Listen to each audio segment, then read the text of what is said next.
We're going to get started. We're going to get started now. And I just, first of all, thank you so much for coming out tonight.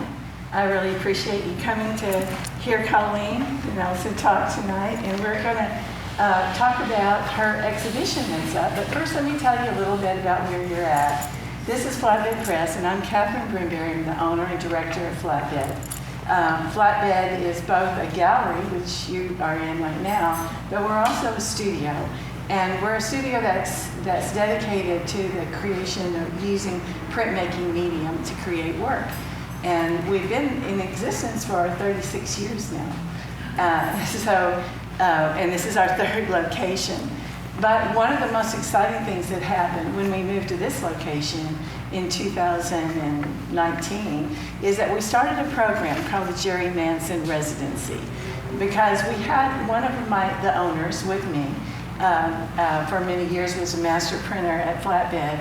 And after he passed away, we wanted to honor him by creating a residency where we could invite an artist whose specialty and desire was to create work using printmaking and wanted to push it in an experimental way.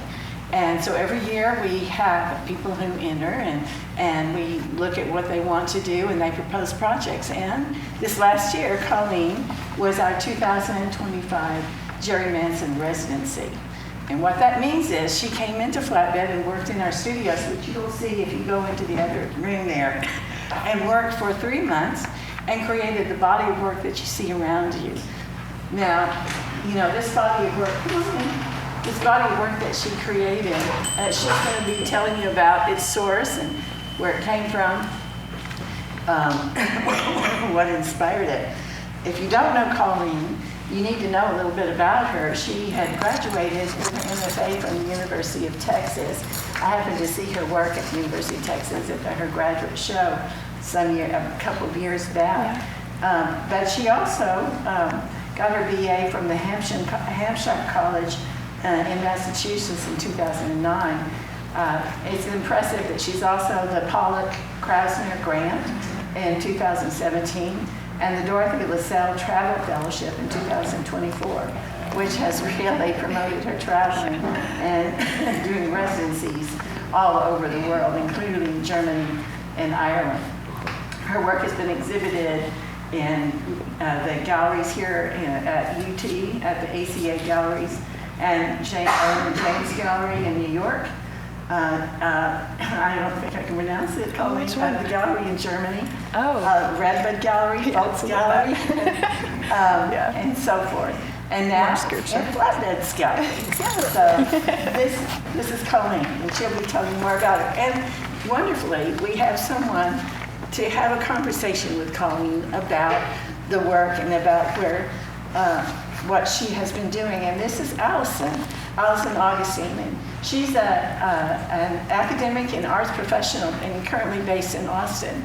I know that you learned your BA in studio art from St. Edward's, and then an MA in art history from the University of Texas in 2025. Is that how you all got to know each other? It is, yes. I wrote for Colleen's graduate thesis at the show that you saw. Okay. Actually, yeah. So it's wonderful when there's that kind of conversation that happens between art historians and writers and artists themselves. A lot of wonderful things, growth happens in that kind of setting. Augustine fills the role as Senior Administrator, Program Coordinator, and Gallery Manager at the Art Galleries of the Black Studies at UT, where they curate and execute public programs. So congratulations on that. It's a wonderful program. So without further ado, I'd like to go ahead and give the floor to them so that they will be able to talk about what you're seeing. And then there'll be a time for questions and answers after that. So thank you. Thank you. Great. Thank you, Katherine, for introducing us, and thank you for inviting me here to talk with you and get more insight about the work that's here.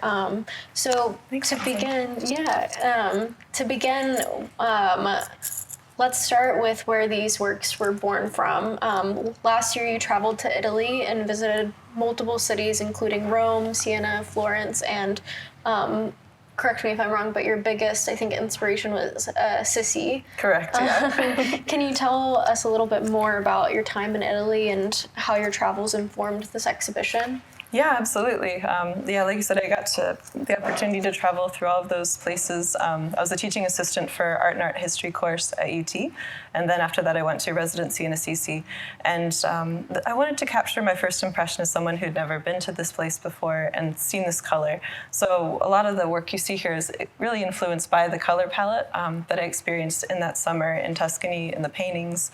It was just such an incredible overload of art history as well, with the layering of the different cultures, one on top of the other, and things like that. It started at the Roman Forum. I started in Rome, entered the Colosseum, and a couple of these pieces are from that, like this one to our right here in black and white.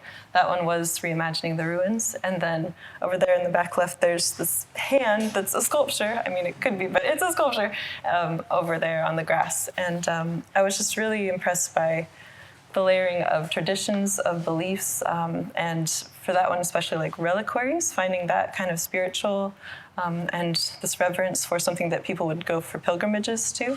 So kind of combining those different ideas into this own reimagining of that space. So yeah. Yeah, and later we'll talk a little bit more about how those experiences and those times that you had in Italy have transferred and made their way over here in the environment. But before we get into that, will you tell us a little bit about your journey with the Flatbed residency for the Jerry Manson Artist in Residence program? Maybe speak on that experience and what it was like creating all this work after you got back. Oh yeah, that was phenomenal to have the time and space. I was here for 3 months working 24/7 in the studio as much as I could. And what I really love about this space is the community and the printmakers I've also got to learn from. There's so many different kinds of processes. I primarily work in monotype, but here at Flatbed, I've worked in soft ground etching. I took a class with Belinda Casey, who's, are you here or next door still? Oh, great. Who's just really gave me such an incredible introduction to this space and welcome and all the knowledge I learned from her. And Josh, the master printer as well, very generous with his knowledge. Some of these are lithographs on the table that I worked with him. So really it's a collaborative space where a lot of different people are experts in very specific areas of print, and we all come together and share ideas. Nice. Yeah, I know that there was some pieces that didn't make it into the exhibition itself, but they're on view on the table tonight. Yes, Great. Yeah, those are in the flat files and also available as part of the show. Amazing, yeah. Well, speaking of the gallery space and the setting that we're in right now, one of the things that I have always appreciated about your work and something that I've seen transfer into this space really well is the environments that you create that are otherworldly and ethereal and a little bit spiritual in a sense, but really this realm of memoryscape that you have brought over from your travels in Italy and your time there into where we're sitting now. Specifically, what you started in 2023 during your graduate time with a different medium, the foil. Oh yeah. We had a whole discussion on this. It's, how do you say it? Yeah, I call it voile. It goes voile or voile. Voile. Yeah, sorry, I call it voile. And I learned about this from Karen Maynest, who's here, who educated me on how they use that in theatrical painting as well. So I brought in scenic work as well. Yes, so you began working with voile. Yeah, and we can see that here with the piece called Scalpa. Talk a little bit about, well, I want to say too about the Scala. Scala? Scala. The sculptural and three-dimensional aspects that are in the room today with the presence of the veil, and we also, for those of you who can't see over there, there's a print on the ground here that's Etruscia Montepulciano. Yeah. So you're creating an environment in the images, but you're also bringing it outside to make sort of like a three-dimensional experience, Yes. weaving between the veil, which is invoking the viewer to a sense of walking through like a wooded area, where they uncover what's lying behind the tree lines, or in this case, it's separating bodies in the space. So there's a play with movement, vision, and depth and transparency. What inspires you to take the printmaking process and put it into a three-dimensional form? Yeah, well, I actually have been spending a lot of time recently learning how to translate my work into installations. What's really important to me is to build a world for others to enter. So I'm not just giving you, some of these are more like portals where you can access the space you're going into, but I wanted to bring them here to you. So that was the idea for these, the sculptural idea that you can walk around and interact with these spaces, these memoryscapes, because they're not directly the spaces that I encountered when I was traveling, but they're my impressions of them, my memories, so they become these memoryscapes for you to walk through. And I really love the voile fabric because it creates this layering. You can step into the world when you step behind it, and here I put this hand reaching out from lower than eye level to kind of signify this reaching out of different times or different spaces coming into your space. And when you look at it through the veil, you're getting this sense of something unearthed from below the ground, which is what it felt like a lot when walking through the landscapes in Italy.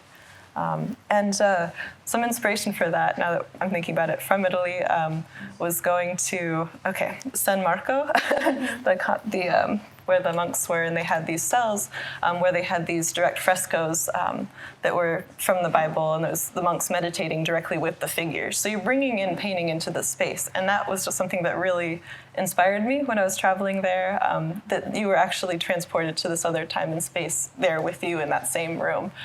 So Lorenzetti, it was, what's his name? Fra Angelico.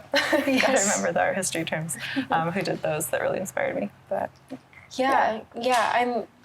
I'm fascinated with the way that taking a print off the wall and using a different material other than the traditional paper, what it does to the viewer's experience, especially when you're combining that with the themes of memory, and that these are your memories and they're documentations of that time that you had.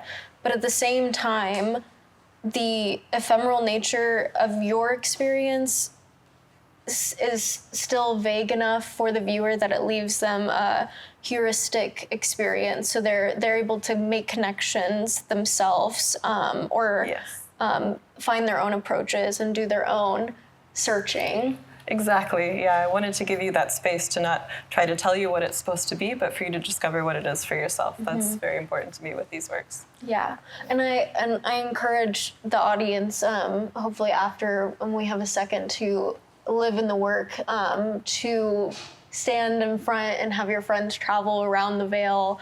And I keep referring to it as that because it feels like that not only physically but also metaphorically, and crane your neck down to look into the well and just really experience the space itself and find yourself immersed in the environment that you're creating, which is this twilight world that's this eventide setting, but we also see breaks in that blue and gray and the black and white tones. That's you right. have also incorporated some warm compositions in this body of work too. Yeah, and that was a new challenge for me. Primarily I work in tone, and I'm all about capturing that light and that ephemerality of it. But for here, because this work was about Italy, which the history of painting is so rich there, and all the colors, like I mentioned before, I wanted to layer in color and see how that interaction worked together. And so in the back wall there's a lot more of those color pieces, from warm tones like Tuscan warms to cool nightscapes. And that was all layering. And for that, during my residency, I worked with master printer Josh Orsburn to discover layering within monotype. I primarily work one and then done for the veil and some others. That's something I love to do, but I wanted to challenge myself and create that technical layering of color. So in fact, I can talk about that a little bit. The one on the far left that's it's like a pathway. That one has like 6 layers, but then some of them only have like 2 or 3 layers, like the eclipses, or that one of Assisi where you're looking through a tunnel hole out at the landscape beyond. I want to also bring it back to talking about the color choices and the choice to, for the most part, work with the one and done sort of process. We talked briefly when we connected before our talk today about black and white photography. That's right. Black and white photography does something with the composition where it strips the composition of having any sort of like identifying factors aside from the things there themselves. So there's not you're not reading a certain tone or mood right. based on color. The monotone images that you're creating through your monotypes, yeah. they remind me of black and white photography in that way, and also I think lends itself to how, like what I was saying earlier about the viewer having their own experience, because you've taken away the mood of it a little bit yeah. by creating these like sort of familiar environments that we all probably have encountered. Right. But at the same time, they're specific, and I just wanted to note on that too. That's right. Yeah, thanks for bringing that up. Yeah, those there's something about that feels like abstraction to me, because it's referencing a place rather than actually being that place. I'm not trying to reproduce everything in full palette for these. They're more dreamscapes. You know what they're referring to, and that immediately translates into your mind as a place, and you activate that. But it's abstract. It's not physically the same. Yeah, we wouldn't know that we wouldn't know most of these were from Italy. That's true as well, yeah. They become their own third space when they're here. Yeah, I will say there are some, though, that really give off that Tuscan feel. Well, yeah. There's a great piece on the flat file over there. I think that's just the wall ones. Which one is it? Oh, the one that you told me that you made with the Tuscan trees, the big yellow, it's the large one. Oh yeah, the largest one. Yes. Yeah, that one I called Finale, I think. That was the last piece I did during my residency. Oh, here, Mike's holding it up. Great. Yeah, no, that one definitely felt very warm, Tuscany. Yes. And that was more painterly too. Thank you, Mike. Yes, yeah, that one was looking out the door of our residency in Assisi. So it definitely brought the colors in for that. Very Tuscan. Thank you so much. I want to move on to the themes of the work. We've talked a little bit about environment and the creation of the environment, but more specifically, because of the memoryscape and because of the monotone color palette, your work teeters between abstraction and representation. Right. So it's otherworldly yet familiar, and it walks the line for viewers to have this familiar connection, right? So can you talk more about what memory means to you in the setting and when you're making the work, and how you hope viewers approach it? I do, yeah. So I do see them as memoryscapes. They're charged with emotion. They're emotional memories, as well as just remembering places that I went to. And I really want that feeling to come through. So I'm not just trying to capture a visual representation of a place, but a feeling around stepping into that space. A lot of these are also talking about nature, and is it a good time to go into that now? Is that this? Yeah. Okay. Yeah, and about our relationship to nature, as you'll see. And there's, especially in my travels through Italy, there was like an overwhelming history of humanity embedded in the landscape. A lot of times, like I mentioned in my statement, I would go to seek out nature and I'd find it behind a wall or find cultivated farmland. And it was very difficult to find, just like nature kind of running its course. And so our relationship as humans to nature was really present for me in my interaction with the space. And this kind of dream space of how can we coexist and realize we are part of nature. And you see those themes happening here, especially in the back there. There's one called Giardino that's about looking through a walled gate to see, thanks Mom, to go see a landscape, a wild landscape behind it, behind some manicured gardens. So I chose for that the motif of the statue of Daphne and Apollo that Bernini did in Rome. where she's turning into a laurel tree. And so for that, I used my own hands. I created stencils and had the leaves emerging from that to create this wall that's keeping you out of nature, but also integrating into nature, where human becomes nature. Yeah, your works prompt us to consider how we're supposed to maintain this viable and understanding relationship between humans and nature. And I think that they offer a metaphorical path to preserving nature and our relationship with it that's born out of a very real experience that you're having and a very real observation. Which, after seeing the work and reflecting and living with it and writing about it, that's my takeaway of your work is why does this feel so familiar, and why am I so drawn to the natural landscapes that you're depicting, and how can the feeling that I'm having translate back into real life when I'm actually in a nature space. And I think that your work, Giardino, and the story behind the gate that's obstructing the view of the countryside and recalling that tale from Greek mythology of Daphne turning into the laurel tree, it captures this really wonderful paradox between human barrier and human connection, and also the integrations of humans and nature. Right, we are nature. Yeah. That's the belief underneath it all for me, yes. Yes, but it is a little ironic because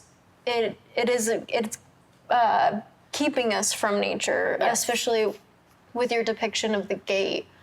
So it's a little, it's a play, and I really enjoy that with that specific work.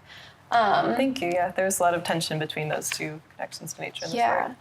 I want to ask too, how do you think your work speaks to humanness and nature, and where do you imagine your audience fits into that?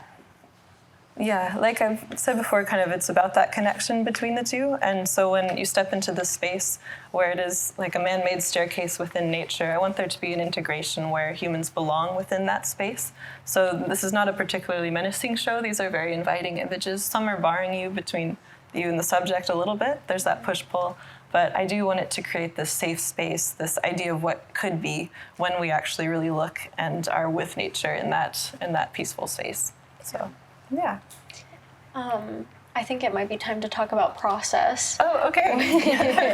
Which is my favorite part of your work, or one of my favorite parts. I think it's all my favorite, but the themes of your work, the things that we've just been talking about, and the process of printing are directly related. So light and texture are integral to the world memory environment building that you're achieving. Right.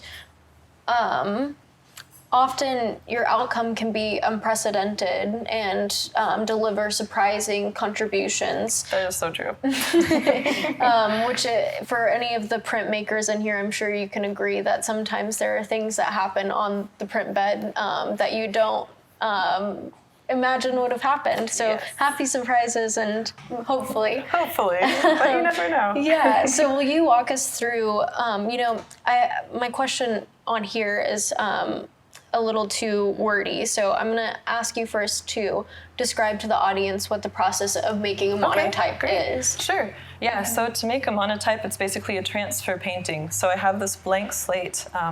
This clean plate, and then I'm inking and removing ink from that surface. And then when I have the image that I desire, or I think I know what I want, I'll put paper on that and then run it through the press bed, and then take the paper off, and the ink is transferred from the plate to the paper. So it's a very direct transfer painting process. Sometimes I'll do that for multiple layers to get more depth. A lot of these, like I said, have more than one layer. But yeah, there's this really unknown element of the press. You never really know what the will of the press will be, what it will give you, what it will take. So you're always collaborating with the press, which I really enjoy about printmaking. I think my work really benefited from that. I come from a drawing, painting background, and to translate drawings and paintings into prints, you need a little patience, but you also have to surrender and just let go with the process and see what it opens up for you.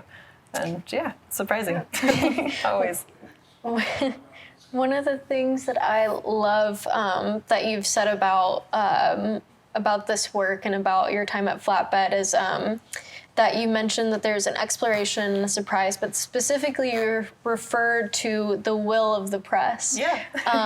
And I think that enlivens this medium, and it makes it almost sculptural too, in a way where I love that. you're collaborating with something like this is your co-conspirator. Absolutely. So what is that relationship like? I know you just mentioned that you're translating your history with painting and drawing. Yeah. What makes it so surprising and exciting? Yeah, just that sometimes the ink, like more specifically, like I'll remove some and think it's a very white area, but there'll still be some plate tone, or sometimes it won't remove enough. Sometimes I'm scooping away ink here with different tools. I'm not using brushes all the time. I'm using Q-tips, like whatever I can find, saran wrap, other tools like that. And I think I know what tone it's going to be, but it always surprises me. Sometimes there's more contrast, sometimes less. Yeah. And this that we're pointing at this brings me to another aspect of your process that is really exciting, and another favorite of mine.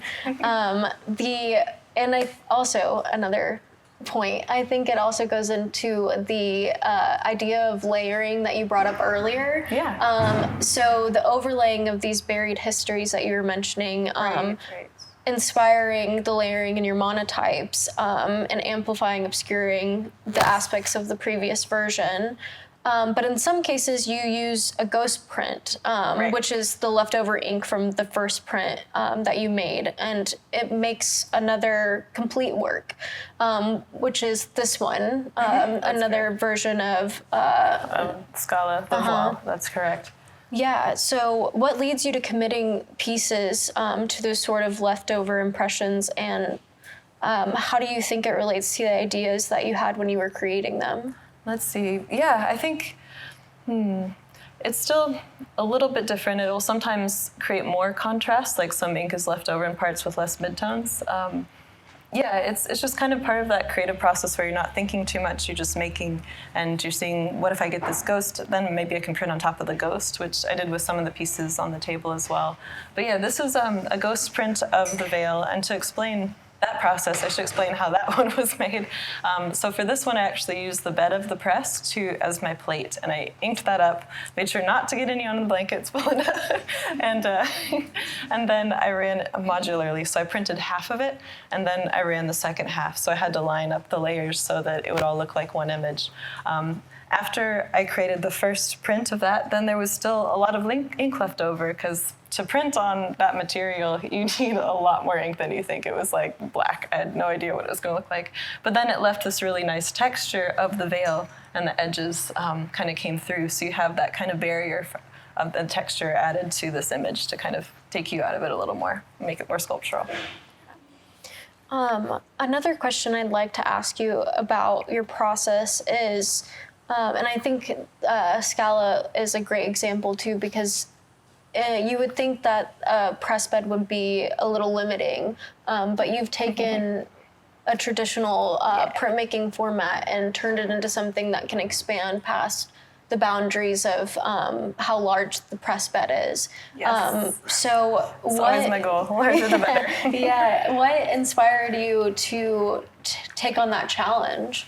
I love creating environments and worlds like this one-to-one scale. So in the past, my drawings have been 10 feet tall whenever I can get them that large in Conte crayon and other mediums. So I wanted to really push the limits of the medium of printmaking and monotype, so it's not just limited to the traditional format that you would see for Rembrandt or other artists who've used print in the past. So I really want to build a world of monotype, and to do that, I've got to troubleshoot and figure out some creative solutions. Yeah. Well, my final comment is that obviously your work is a labor, not only physically but of love too, and of inquiry and nature. And am so glad that we got to sit and see the work and live in it while we had this conversation. Me too. There are so many wonderful anecdotes to your travels. So for the audience, I beckon you to bug Colleen and ask about stories behind specific pieces. So I think we have a couple of minutes left, and I'm going to start the Q&A off by asking you if you can tell us a favorite story from one of the pieces. That's lovely. Let's see, one of the pieces. Okay. Well, I've told some of them. Let's see here. Yeah, I think one fun one, I didn't go into the well yet, right? That one? Okay, perfect, yeah. So that was really interesting. I was in Montepulciano, and for those of you who've traveled around Italy, I'm sure you've seen something like this on the floor, where it's the ruins of the civilization below. And this was actually in a wine bar on top of a UNESCO heritage site on the top of the hill. So you have this castle and you go in, and it's been created as a wine bar for commerce, but still the entire floor is glass, and you can look down about 3 or 4 feet, and there's all this ruins of the Etruscan civilization below. And that was just a very direct feeling of that layering when I stepped on that floor. So you can't step on this one, unfortunately, but it's supposed to invoke that feeling. And I think I mentioned that a little bit, but there's the Etruscan, and then on top of that, you have like the Roman civilization, and on top of that, you have the medieval and Renaissance, and then current history. And in Assisi, actually, one of the places that we stayed, it was built with stones from old Roman walls. So they're repurposing all this material, and that plays into the layering of print, using the ghost as the base layer to do the next image on top. So there's this kind of repurposing of the material that I really enjoyed. A layering, if you will. A layering. Yeah. Great. Yeah. Well, I think at this point we would like to open the floor up to the audience for That'd any be great. questions. Yeah. Anyone have any thoughts or responses as well? I'm just open to hearing what you think. Yeah, hey. You know, it looks so tempting to say, well, Colleen ought to do wall painting on the inside of somebody's house. Mm-hmm. Is that ever tempting to you? Yes, I do love working large. Like I've said, I've done installation, and in my past, I've worked as a scenic painter, so I have actually created those large scale, building worlds that you can live with. I do enjoy that. Thanks. Yeah. Hey. Hey, yeah, you said you started in drawing and painting, That's and then right. transitioned into printmaking. What kind of drew you to a different medium? Yeah, thanks. I was working primarily in ballpoint pen, and I was creating these circles to kind of hone in on stars, spaces, and this whole thing like that. And at a certain point, it got too controlled. The thing that drew me to working with circles was the chaos and the unknown of that. But then I got too technically able to create what I wanted, that I wanted to throw in another challenge. And monotype seemed to be a way to do that. So it created the mirror image of the marks, and you have this other subconscious space that enters. But yeah, I got pretty stuck on that one. So I've been in this for 8 or 9 years. I've been working in this medium now. But you can actually see in that soft ground, far at the corner, there's this little one from a view in Florence. That one is referencing that ballpoint technique, but I've translated it to soft ground, so you can still kind of see that circular drawing. Well, and circles are also another thing that we didn't get to talk about tonight. But in this exhibition, the circular motif is pretty consistent with the well and the eclipses, and then the piece in the center back over there titled Assisi. That's Yes. right, yeah. It's kind of this oculus, this way for you to view and be transported into these spaces, or kept out, like that door knocker there that you can't get past that closed door, or this well on the floor to draw you in. So this idea of looking through and then transporting you through with circles came through in this exhibition. Yeah. When you're working on a piece from start to finish, like any piece, how much time do you put, how many hours are you putting into one of these pieces? That's You're talking a great about layering, question. drawing, and all of that. How long does it take you? Whew, that's a great question, yeah. So for the drawings, it would take sometimes up to a month to work in the scale, but monotypes, it depends. If it's smaller, I can get it done in a couple hours. These probably an hour or two. I actually did one earlier this week for TV because we were promoting Print Austin, the expo, and so I did one in 45 minutes. So I was like, Do you always like it when you first do it, or do you do several? No, you're so right. Yeah, Yeah. I do several versions, thinking So I you like find one, what you want. and then the next day I come back and it's the other one. You know Okay. that. But to do these veils, it took about a week of preparation and then troubleshooting and all the things that come along with it. Do you So- save the ones you don't like? I mean, do you just For trash now. them? Do you? Okay. Yeah, and Like a sometimes collection of your. I do. Yeah, that's neat. Sometimes I'll reuse them for the layering as well. That's awesome. Thanks. Very pretty. A question? I have a question about your process. Yeah. After learning that that was a ghost print, it maybe answers like 50% of my question. And it's possible that the piece in front of us and the piece to the left were made completely differently, but the deepest tonality on the horizon line, I'm guessing, is a space on your monotype that you didn't mess with. Is that how I got the deepest color? Actually, some of it started that way, but I wanted to really enhance that really dark black of the cypress trees there. So I used a brush to ink it up. And that's very difficult because you never know how much will smush when it goes through the pressure of the press. But I was very happy with how those edges turned out, even with that pressure.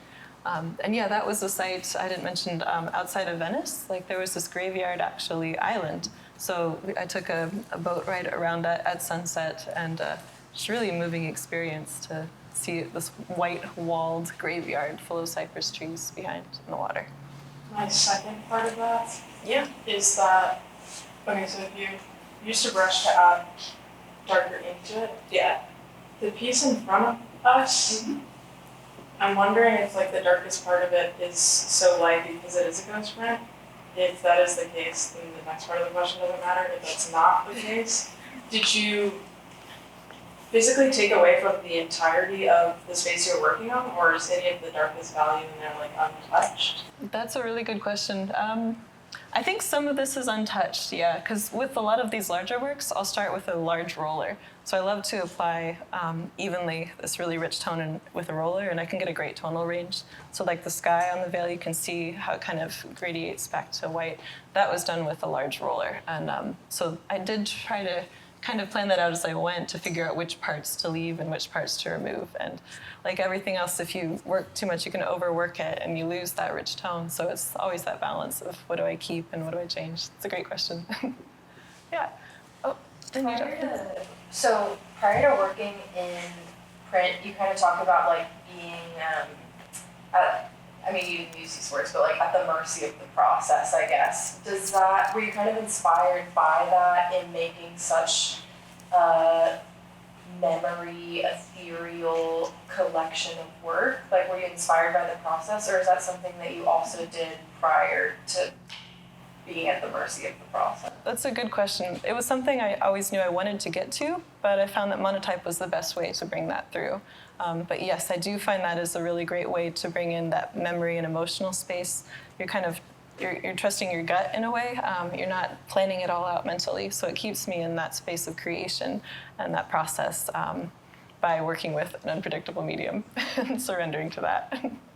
I'd love to tack on really quickly too, and just say that one of the translations that your work has when it comes to the theme of memory too is the way that our brains capture memory and the way that we replay them in our head. And I think that you've found a really wonderful way to translate that phenomenon onto a physical media too. Yeah.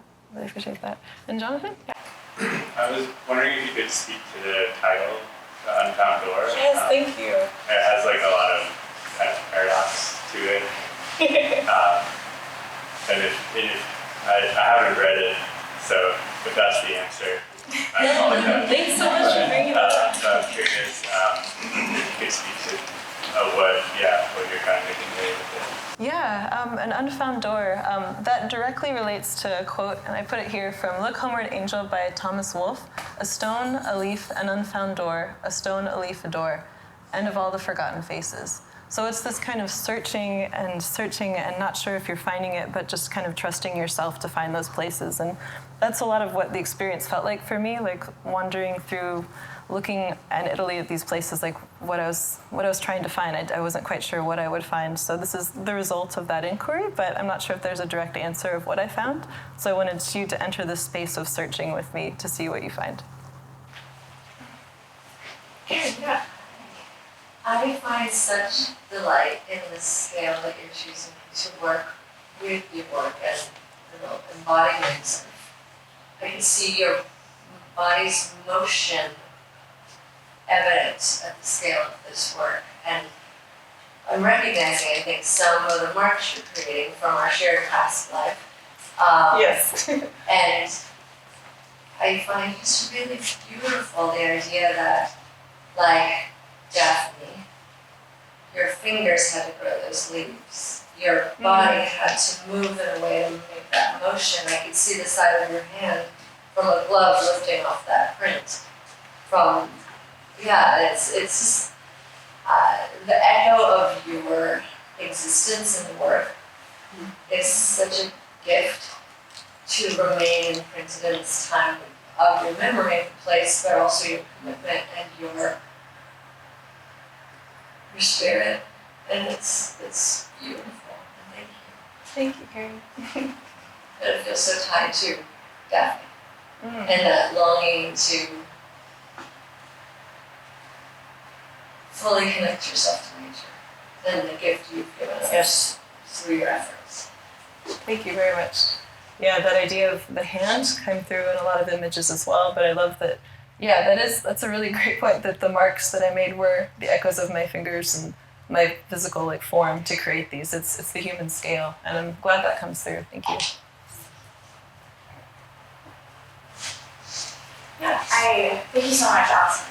It's been so lovely. And I actually had the same question as you. And first I was like, my question, and they took it. But actually, I would love to keep going with that. And with Allyson's beckoning of us to ask you about your travels and stories of your travels, I'm curious if there is a specific anecdote or story around trying to find something and maybe finding something else, or I'll just leave that to you. But I really loved, and I'm really compelled by the title as well. I want to hear more. Thank you very much. Yeah, I mean, what comes to mind is not really knowing what you're looking for, but then finding something. So I can speak to that. Maybe I'll come with a more direct one. But yeah, on our last night in Assisi, I was there on a residency with my partner, who's a writer, and we stumbled across some music therapy students in the center of town, and they were playing American songs we recognized. And so my partner's a fiddle player, and they were all playing on traditional musical instruments. So without speaking language in common, we communicated that he plays, and so they were really delighted to invite him into the music. So then he started playing music along with them, and it was just electrifying. Everyone was dancing. We just had this really beautiful moment of connecting with these incredible students there. And then at the end, nuns from the church brought out cookies and drinks for us. So it's just, beautiful. So thanks for letting me share that. And Colleen, wasn't that in front of the Temple of Minerva? Yes, it was. That's right. Thank you for mentioning that. Yeah, there's so much. But yes, that was in Assisi at the Temple of Minerva. It's a beautiful town square. And that reminds me, I didn't speak about it, but that piece there, that's not Minerva, but it was reference to these other ideas. Temple of Minerva is now a Catholic church, and it's also a space where people gather in the front and play music, and it's just a real gathering point.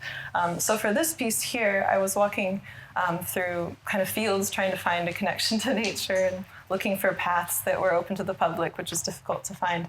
And I saw a lot of reliquaries in small sacred spaces. Here it was an overgrown kind of grotto with Mother Mary, a little statue out of that. And I started to wonder about this history of religions and this idea of how they connect through deities to the earth and previous ideas of that. So I chose to switch that out for the goddess Artemis from a previous culture in that same space to just bring that history, that echo back a little more clear.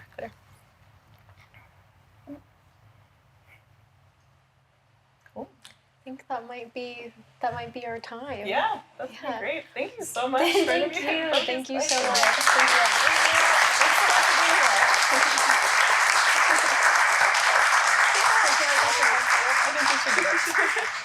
Okay, great.